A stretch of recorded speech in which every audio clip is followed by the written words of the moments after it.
Hello everyone.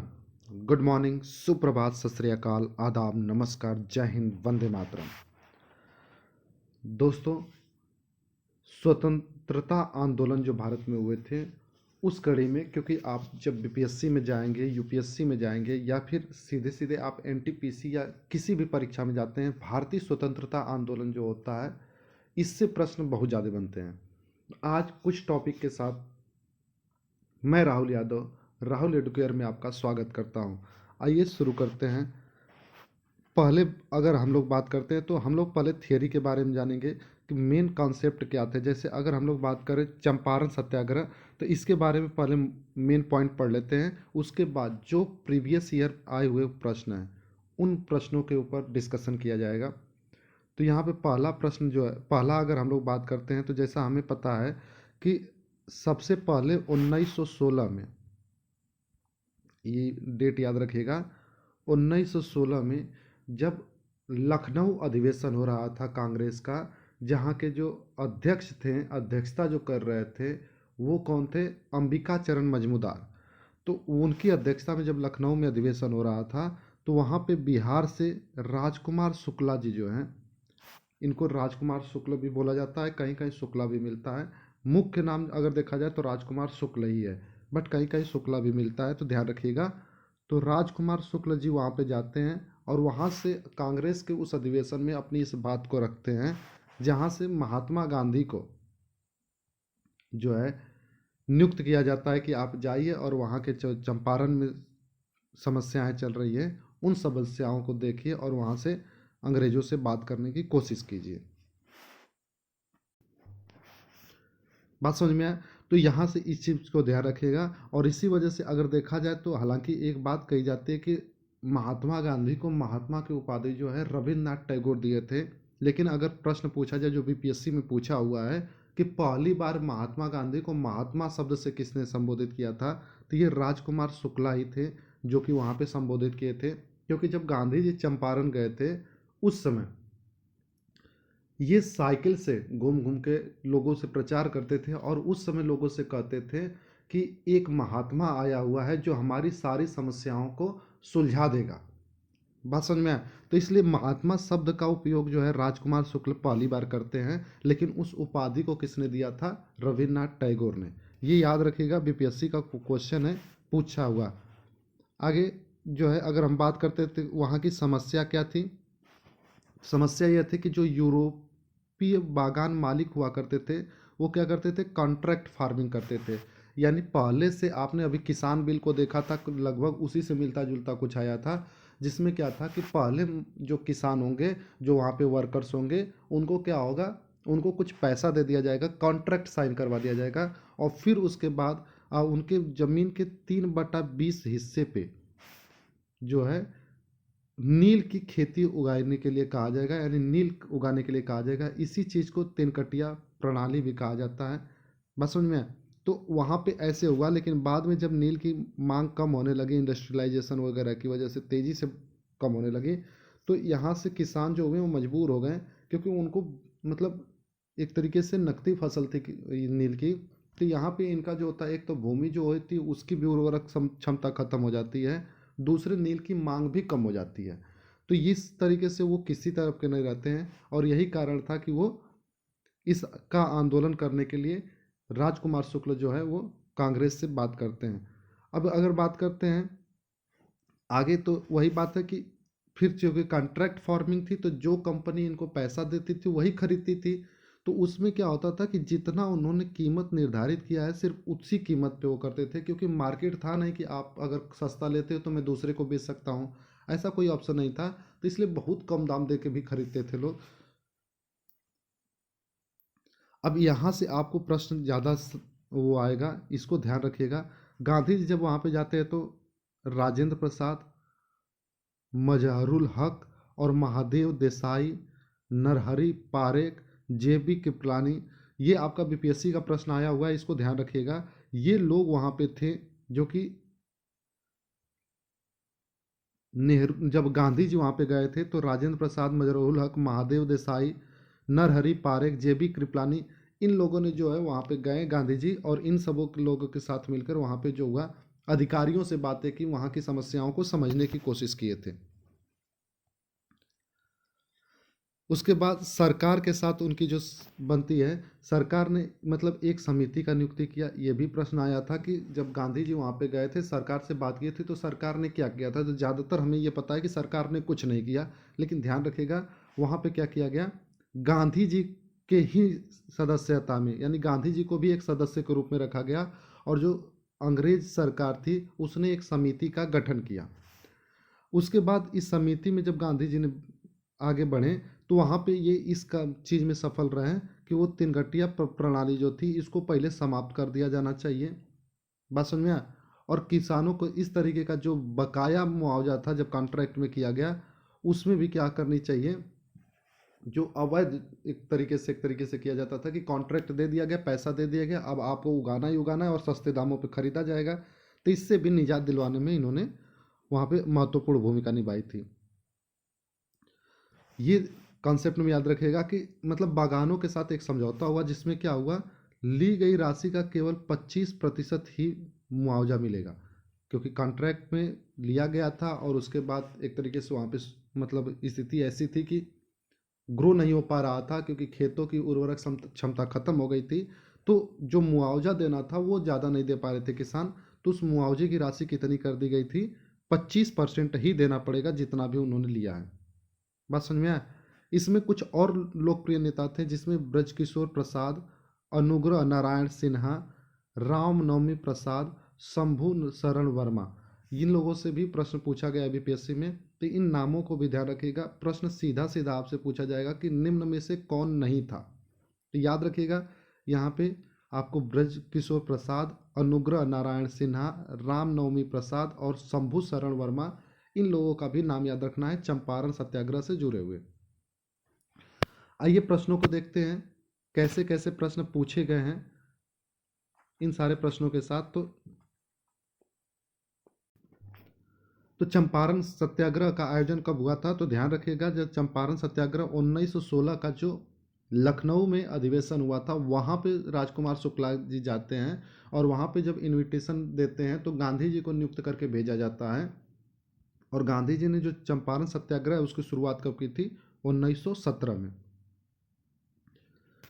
Champaran के किसानों की समस्याओं को महात्मा गांधी के समक्ष किसने रखा था। क्या वो ब्रजकिशोर प्रसाद थे, राजेंद्र प्रसाद थे, राजकुमार शुक्ल थे, या अनुग्रह नारायण सिन्हा थे। तो ये व्यक्ति तो सभी लोग थे, लेकिन जुड़े हुए कौन थे जो लेकर गए थे समस्या को, वो थे राजकुमार शुक्ल। अगला प्रश्न है, चंपारण के किसानों को कुल भूमि के कितने हिस्से पर नील की खेती करनी थी। तो अभी मैंने बताया कि तीन कटिया पद्धति थी, यानी 3/20, यानी 20 हिस्से के 3 भाग में खेती करना जरूरी था। तीन कटिया पद्धति किससे सम्मिलित है, किससे संबंधित है, तो आप कहेंगे सीधे सीधे वो किससे संबंधित है, यह है नील की खेती से।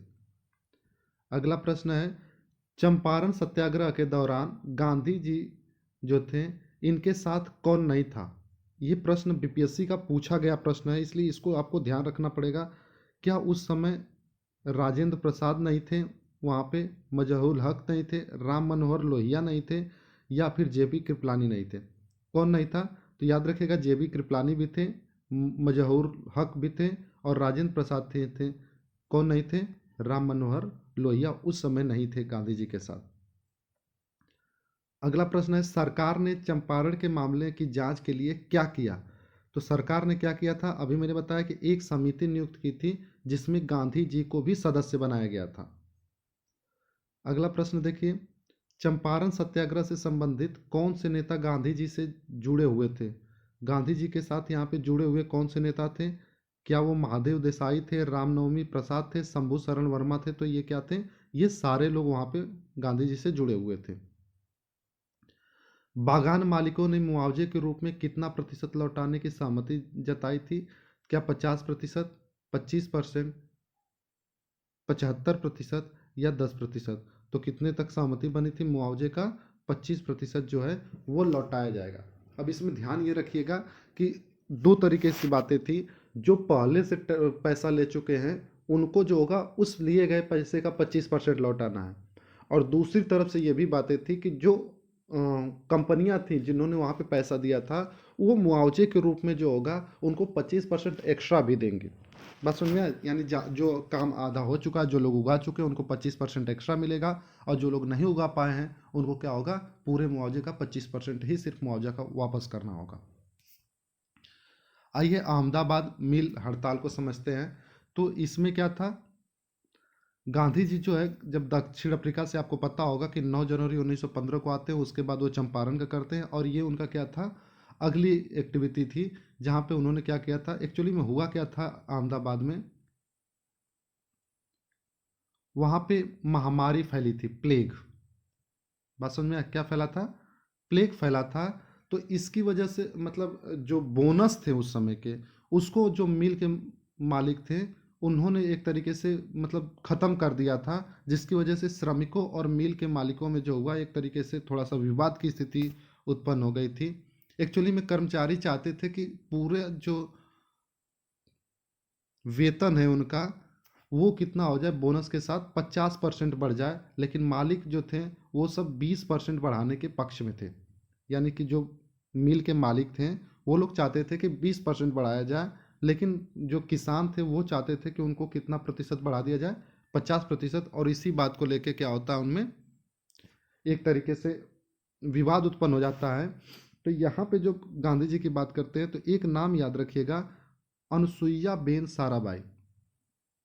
ये याद रखना है आपको, अनुसुईया बेन साराभाई। और उनके भाई थे कौन, अंबालाल साराभाई। ये दोनों नाम आपको याद रखना है, अनुसुईया बेन साराभाई, अंबालाल साराभाई। इन्होंने क्या किया था, जो मिल के मालिक थे उनकी तरफ से गांधी जी को इनवाइट किया था कि आप आइए और यहाँ पे जो विवाद उत्पन्न हो चुका है इसके बारे में मतलब एक बार देख लीजिए, ठीक है। और यहाँ पे गांधी जी ने क्या किया था, पहली बार भूख हड़ताल किया था। ध्यान रखिएगा, पहला जो सत्याग्रह की बात कर लीजिए तो वो तो चंपारण का आप लोगों को पता होगा, लेकिन पहली बार भूख हड़ताल कब किया था, तो वो उन्होंने अहमदाबाद जो मिल मजदूरों की बातें थी वहाँ पे जाकर उन्होंने भूख हड़ताल किया था, और एक तरीके से मध्यस्थता किया था मिल मालिकों और मिल मजदूरों के बीच में। आइए प्रश्नों को देखते हैं। अहमदाबाद मिल हड़ताल 1918 के दौरान श्रमिकों ने वेतन में कितने प्रतिशत वृद्धि की मांग की थी। तो श्रमिकों ने वेतन में वृद्धि की मांग कितनी की थी, 50%। लेकिन जो मालिक थे वो कितना देने के लिए कह रहे थे, वो चाहते थे कि वो 20% तक की वृद्धि करें। अगला प्रश्न देखिए, गांधी जी ने पहली बार किस हथियार का उपयोग किया था। तो हथियार का मतलब ये मत समझिएगा कि कोई वो टैंक वगैरह लेके चले गए थे। उन्होंने क्या किया था, सबसे पहली बार भारत में जब उन्होंने किया था तो भूख हड़ताल किया था। अगला देखिए, अहमदाबाद मिल हड़ताल के दौरान गांधी जी को किसने मिल मालिकों की तरफ से बुलाया था। तो किसने बुलाया था, यहाँ पे अगर हम लोगों के लिए प्रश्न जो है इसमें अगर बात करते हैं तो अभी मैं हमने बात किया कि किसने बुलाया था, अनसुईया बेन साराभाई और अंबालाल साराभाई, दोनों लोग जो थे ये लोग गए थे बुलाने के लिए। बात समझ में आया? लेकिन बीपीएससी का जो सवाल आया था तो उसने माना था कि अंबालाल जो साराभाई हैं ये गए थे और गांधी जी को इनवाइट किए थे। हाँ, उसमें मुख्य भूमिका एक तरीके से कह सकते हैं वो निभाने वाली कौन थी, अनसुईया बेन साराभाई। बात समझ में आया? कौन थी, अनसुईया बेन साराभाई। तो वैसे तो प्रश्न अगर दोनों का ऑप्शन होता तो दोनों होगा, लेकिन गए थे गांधी जी के पास मिलने के लिए वो कौन गए थे, वो गए थे अंबालाल साराभाई। बात समझ में आया? अगला प्रश्न देखिए, अहमदाबाद मिल हड़ताल 1918 के दौरान मिल मालिक कितने प्रतिशत वेतन वृद्धि देने को तैयार थे। तो अभी हमने बताया कितने प्रतिशत देने के लिए तैयार थे, वो चाहते थे 20% देने के लिए, लेकिन मजदूर चाहते थे 50%। अगला प्रश्न देखिए, निम्नलिखित में से कौन सी बात अहमदाबाद मिल हड़ताल 1918 से जुड़ी हुई है। क्या यहाँ पे गांधी जी जो है उनके द्वारा आयोजित पहली हड़ताल थी, इसमें केवल 10% मजदूरों ने भाग लिया था, यह कपास मिलों से मिल के मजदूरों से संबंधित थी, या फिर यह केवल मालिकों के लाभ के लिए आयोजित थी। तो इस ऑप्शन को तो मुझे लगता है कि आप भी आराम से काट देंगे। अब यहाँ पे आप कंफ्यूज हो सकते हैं, ठीक है, क्योंकि बीपीएससी मोर देन वन भी देता है तो ये भी ध्यान रखिएगा। लेकिन अगर नॉर्मली देखा जाए तो यहाँ पे क्या था, पहली हड़ताल नहीं थी, पहली भूख हड़ताल कहता तो एक समय के लिए हम लोग मान लेते। और जितने मजदूर थे उसमें से लगभग बताया जाता है कि 70 से 75% मजदूरों ने इसमें भाग लिया था। तो ये दोनों ऑप्शन जो है आपके गलत हो जाते हैं, और आपका सही ऑप्शन कौन सा होगा? यह जो है कपास के जो मिल थे उन मजदूरों से रिलेटेड थी। तो जनरली इसको हम लोग अहमदाबाद मिल मजदूरों की बात करते हैं, लेकिन वो मिल किसकी थी? कपास मिल से संबंधित थी। आइए खेड़ा सत्याग्रह को समझते हैं। खेड़ा सत्याग्रह में क्या होता है कि जो गुजरात में ही पड़ता है, कौन सा? खेड़ा। वहाँ पे जो है 1918 में ये आंदोलन हुआ था। नेतृत्व तो किसने किया था? महात्मा गांधी ने किया था। लेकिन जो सबसे ज़्यादा याद रखना है वो याद रखना कि यहाँ पे वल्लभ भाई पटेल और इंदुलाल याज्ञिक, वल्लभ भाई पटेल और इंदुलाल याज्ञिक, ये दोनों नाम याद रखेगा, वहाँ पे गांधी जी के साथ थे। उसके बाद चूंकि गांधी जी से रिलेटेड है तो अहिंसा का तो मतलब हिंसा का तो सवाल ही नहीं उठता, तो ये भी आंदोलन जो था अहिंसक था। इसमें क्या था? इसमें जो मांग था कि राजस्व वसूली में छूट दी जाए। जो आंदोलन वहाँ पे किसानों का था वो क्या था कि राजस्व वसूली में छूट दिया जाए। और इसमें क्या होता है, नॉर्मली अंग्रेजों ने इस बात को भी मान लिया। और फिर उसके बाद कारण इसका क्या था? कुल मिला कि वहाँ पे भी एक प्लेग फैला हुआ था, और इसके कारण जो फसल थी वो पूरी तरीके से ख़त्म हो गई थी। तो इस वजह से लोग चाहते थे कि जो फसल इस बार ख़राब हो चुकी है तो टैक्स थोड़ा सा कम कर दिया जाता, टैक्स न लिया जाता इस बार, तो हमारे लिए बेहतर रहता। मांग उनकी ठीक थी, गांधी जी भी गए और वहाँ पे आंदोलन किए, और उसके बाद यहाँ से जो होता है वो सफल होते हैं। आइए प्रश्न देखिए। प्रश्न में क्या कहता है? खेड़ा सत्याग्रह किस वर्ष हुआ था? तो हम सभी लोगों को पता है कब हुआ था, 1918 में। खेड़ा सत्याग्रह का नेतृत्व किसने किया था? ऑप्शन आपको दिया गया, सरदार वल्लभ भाई पटेल, महात्मा गांधी, इंदुलाल याज्ञिक, बाल गंगाधर तिलक। देखिए बाल गंगाधर तिलक तो खेड़ा सत्याग्रह से जुड़े ही नहीं थे, तो इनका ऑप्शन ऐसे ही हटा दीजिए। अब आप परेशान हो सकते हैं कि सर जी वहाँ पे वल्लभ भाई पटेल भी थे, इंदुलाल याज्ञिक भी थे और गांधी जी तो थे।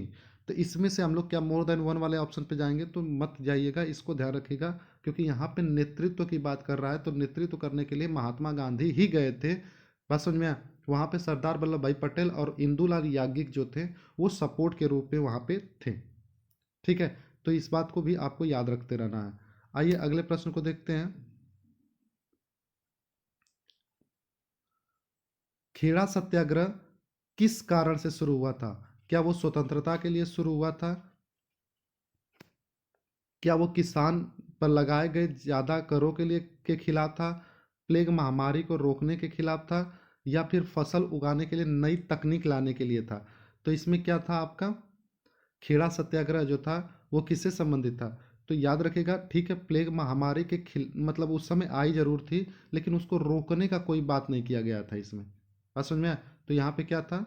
जो कर लगाए गए थे उन करों के खिलाफ ये था। अगला प्रश्न जो है, खेड़ा सत्याग्रह में निम्नलिखित में से कौन शामिल नहीं था? तो अब यहाँ से आपसे प्रश्न पूछा है तो महात्मा गांधी शामिल की बात किया गया है, सरदार वल्लभ भाई पटेल, इंदुलाल याज्ञिक या भगत सिंह। तो यहाँ पे कौन सा ऑप्शन होगा? भगत सिंह, क्योंकि अभी भगत सिंह बहुत छोटे थे, 10-11 साल के थे। तो गुजरात कहाँ, वो तो पंजाब वाले इलाके में भी अभी चल रहे थे। बात समझ में? अगला प्रश्न देखिए, खेड़ा सत्याग्रह का मुख्य उद्देश्य क्या था? क्या ब्रिटिश सरकार का समर्थन करना था, राजस्व वसूली में छूट की मांग करना, फसल उत्पादन को बढ़ाना, या नई कृषि तकनीकों को बढ़ाना? तो इसका क्या था? ये था राजस्व में छूट के लिए। आइए खिलाफत आंदोलन को देखते हैं। इसमें क्या है? खिलाफत आंदोलन की जो शुरुआत हुई थी वो कब हुई थी? 1919 में। क्यों हुई थी? ब्रिटिश शासन के खिलाफ। सारे आंदोलन तो उन्हीं के खिलाफ हुए थे, लेकिन मेन कारण याद रखिएगा, जो ऑटोमन खलीफा हैं उनको बहाल करने के मकसद से इसका आंदोलन को शुरुआत किया था। ऑटोमन खलीफा जो हैं उनसे रिलेटेड है। बात समझ में आया? इसको जो शुरुआत करने वाला कौन थे? तो जो ये आपके अबुल कलाम आज़ाद साहब थे, मौलाना अबुल कलाम आज़ाद साहब थे, महात्मा गांधी थे। ठीक है, और कांग्रेस ने भी इनको हिस्सा लिया था। लेकिन अगर बात करते हैं कि स्टार्ट करने की बात किसकी है, तो उसको शुरू किसने किया था? अली बंधुओं ने शुरू किया था। ठीक है, मोहम्मद अली और शौकत अली, इन लोगों ने शुरू किया था। बाद में जो है मौलाना अबुल कलाम आज़ाद, महात्मा गांधी और फिर बाद में कांग्रेस भी इसमें भाग लेती है। इसको एक तरीके से देखा गया कि इस आंदोलन को में भाग लेने के कारण हिंदू और मुस्लिम की जो एकजुटता है, एकता है, उसको बढ़ाने का सबसे अच्छा जरिया यहाँ पे मिला था। बात समझ में आया? और इसी के बाद चूंकि आपको पता होगा कि फिर उसके बाद जो है आपका जलियांवाला बाग हत्याकांड होता है, और फिर उसके बाद जो होता है यहाँ पे आपका असहयोग आंदोलन इस आंदोलन के बाद शुरू हुआ था। ठीक है। अगर बात करते हैं तो इस आंदोलन में महिलाओं ने भी हिस्सा लिया था, ये बात भी ध्यान रखिएगा। अगर आ जाएगा कि निम्न में से कौन सा कथन सही नहीं है और उसमें मुस्लिम महिलाओं ने भाग लिया था, तो हो सकता है कि आप इस पे जा सकते हैं, बट ध्यान रखिएगा। और अगर बात करते हैं कौन महिला थी, तो सबसे ज़्यादा फेमस जो नाम आता है वो आता है नूर जहाँ का। ये एक्चुअली में क्या थी, ये एक मशहूर गायिका थी और फिल्म अभिनेत्री थी। ठीक है। तो नूर जहाँ का नाम याद रखेगा कि यहाँ पे वो मतलब पार्टिसिपेट की थी इस आंदोलन में। उसके बाद जो सबसे ज़्यादा याद करने की बात है, ये पूछा गया प्रश्न है, अशरफ जहाँ, इनको क्या कहा जाता है? खिलाफत का मिरावा। बात समझ में आया? अशरफ जहाँ को क्या बोला जाता है? खिलाफत का मिरावा। और उसके बाद अब्दुल बारी को भी याद रखिएगा, ये जो बिहार से रिलेटेड है, क्योंकि बिहार से प्रश्न पूछ सकता है आपका। तो बिहार में जो अब्दुल बारी हैं, इन्होंने वहाँ के जो मुस्लिम छात्रों और शिक्षक थे, इनको भी आंदोलन में भाग लेने के लिए प्रेरित किया था। तो अब्दुल बारी को भी याद रखिएगा। उसके बाद अशरफ जहाँ को याद रखना है और साथ में नूर जहाँ को। तो अशरफ जहाँ, नूर जहाँ और अब्दुल बारी। नूर जहाँ महिला थी, गायिका थी जो इस आंदोलन में भाग ली थी। अशरफ जहाँ जो थे वो खिलाफत के मिरवा बोला जाता है इनको। और अब्दुल बारी जो थे, ये मुस्लिम छात्रों और शिक्षकों को बिहार में क्या किए थे? प्रेरित किए थे आंदोलन में शामिल होने के लिए। आइए इसके प्रश्न देखते हैं। तो खिलाफत आंदोलन कब शुरू हुआ था? तो इसकी शुरुआत हुई थी 1919 में। इसका मुख्य उद्देश्य क्या था? क्या ब्रिटिश शासन का समर्थन करना था? तो ब्रिटिश शासन का समर्थन करने के लिए ब्रिटेन के खिलाफ क्यों जाएगा, तो इसको तो आप वैसे भी हटा देंगे। ऑटोमन खलीफा को बहाल करना, भारतीय संविधान बनाना, या फिर हिंदू मुस्लिम एकता को खत्म करना। तो अगर ऑप्शन भी आप हटाने जाए तब भी आपको एक ही मिलेगा, क्या? ऑटोमन खलीफा को बहाल करना, क्योंकि भारतीय संविधान बनाने से रिलेटेड जो है वो तो बाद में अब बहुत ज़्यादा आया हुआ है ये कॉन्सेप्ट। अगला प्रश्न है, खिलाफत आंदोलन में महत्वपूर्ण भूमिका निभाने वाले नेता कौन थे? तो खिलाफत आंदोलन में क्या सुभाष चंद्र बोस थे, अली बंधु थे, लाल बाल पाल थे, या चंद्रशेखर आजाद थे? तो देखिए, सुभाष चंद्र बोस की अगर बात करते हैं तो इस समय तो इनकी पढ़ाई अभी चल रही थी, तो इसलिए जो है ये आईसीएस के लिए लंदन गए हुए थे, तो यहाँ पे इनका तो ऑप्शन नहीं हो सकता। ठीक है। चंद्रशेखर आज़ाद का भी स्टार्टिंग में अभी इस समय बहुत ज़्यादा इतिहास में ऐसा कोई फेमस नाम नहीं मिलता है, तो ये भी याद रखिएगा। लाल बाल पाल सोच सकते हैं, लेकिन इसमें सबसे सही ऑप्शन जो होगा वो क्या होगा? अली बंधु। क्योंकि लाल बाल पाल जो थे वो ज़्यादातर कांग्रेस की नीतियों पे ही बातें करते थे, वो दूसरी और नीतियों पे बहुत कम जाया करते थे। कांग्रेस का मतलब उग्रवादी सोच के कारण। ठीक है, कांग्रेस का मतलब उस पार्टी से मत समझिएगा। अगला प्रश्न है, खिलाफत आंदोलन के बाद महात्मा गांधी ने कौन सा आंदोलन शुरू किया था? तो इसी को जो है आगे चल के मर्ज करते हुए उन्होंने क्या किया था? असहयोग आंदोलन की शुरुआत की थी। अगला प्रश्न है, खिलाफत आंदोलन में भाग लेने वाली मशहूर गायिका और अभिनेत्री कौन सी थी? तो इसमें जो थी भाग कौन लिया था? नूरजहां ने लिया था। अगला देखिए, दिल्ली की अशरफ जहाँ को किस नाम से जाना जाता है? तो अभी मैंने बताया अशरफ जहाँ को क्या कहा जाता है? खिलाफत का मीरवा, मीरामा। अगला है, खिलाफत आंदोलन किसके नेतृत्व में हुआ था? तो खिलाफत आंदोलन जो था वो, अगर यहाँ से अब ऑप्शन देखिए तो भारतीय राष्ट्रीय कांग्रेस, भारतीय मुसलमान, ब्रिटिश सरकार और सामाजिक कार्यकर्ता। इसके हिसाब से अगर नॉर्मली पूछा जाता तो अली बंधु थे, नो डाउट। ठीक है, मोहम्मद अली और शौकत अली। लेकिन यहाँ पे अगर पूछा जाए तो शुरुआत चूंकि मुसलमानों के द्वारा हुई थी, इसलिए इसका नेतृत्वकर्ता के रूप में आप मुसलमान ही करेंगे। बाद में भले ही गांधी जी वगैरह जो थे, कांग्रेस वगैरह इसमें जुड़ गए थे, लेकिन शुरुआत और नेतृत्व के रूप में अभी भी मुसलमानों को ही माना जाता है। अगला प्रश्न है, बिहार के किस नेता ने छात्रों और शिक्षकों को खिलाफत आंदोलन में शामिल किया था? तो किस नेता ने शामिल किया था? तो यहाँ पे हो जाएगा आपका अब्दुल बारी। बात समझ में आया? तो इस तरीके से हमारे प्रश्नों की ये सीरीज यहाँ पे समाप्त होती है। फिर नेक्स्ट वीडियो में हम लोग कुछ नए प्रश्नों के साथ कुछ नए टॉपिक को लेंगे, और जो भी प्रश्न पूछे गए, ये जितने भी प्रश्न यहाँ पे आपको मिले हैं, ये सारे के सारे प्रश्न कहीं ना कहीं प्रीवियस ईयर किसी न किसी जगहों पे पूछे गए हैं। ज़्यादातर बीपीएससी से प्रश्न हैं, लेकिन कुछ एनटीपीसी के भी एक दो सवाल यहाँ से लिए गए हैं। बात समझ में आया? तो आज की वीडियो में बस इतना ही रखते हैं। हंसते रहिए, मुस्कुराते रहिए, पढ़ाई लिखाई करते रहिए। मिलते हैं, तब तक के लिए बाय बाय।